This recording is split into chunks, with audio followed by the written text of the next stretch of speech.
Hello viewers, সবাইকে নমস্কার। চলে আসলাম আজ গোবিন্দপুর আসলাম। আমরা একটি বৌভাত খেতে গিয়েছিলাম ওখানে। এখন হাঁটতে হাঁটতে গোবিন্দপুর মাঠে এসে জানতে পারলাম যে এখানে একটি বৈদ্যনাথ মন্দির আছে। সেই মন্দিরটি পরিদর্শন করতে যাচ্ছি এখন। আমি আছি, সাথে আমার ছোট ভাইরা আছে।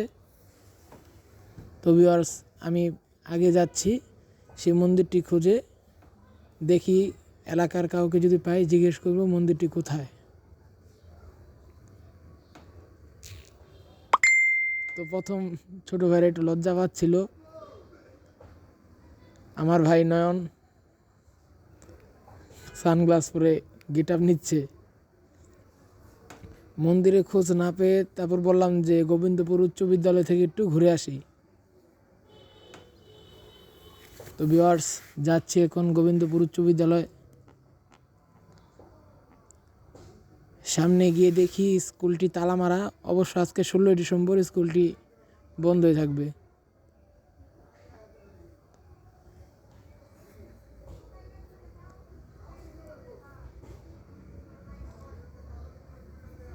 সকালে হয়তো বিজয় দিবসের কিছু অনুষ্ঠান হয়েছিল স্কুলে।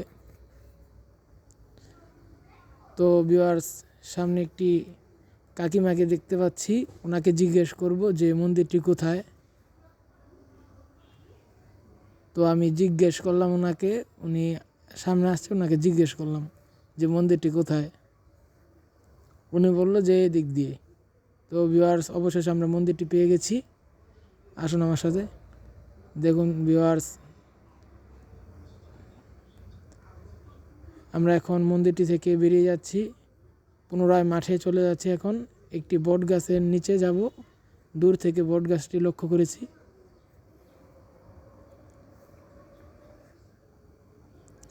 একটি মেয়ে ওখানে।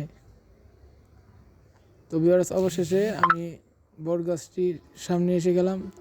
দেখতে পাচ্ছেন ভিউয়ার্স, এখানে পরিবেশটা দেখতে খুবই সুন্দর। ধীরে ধীরে বট গাছটির সামনে এসে গেলাম। এদিকে ছোট ভাইরা আসছে।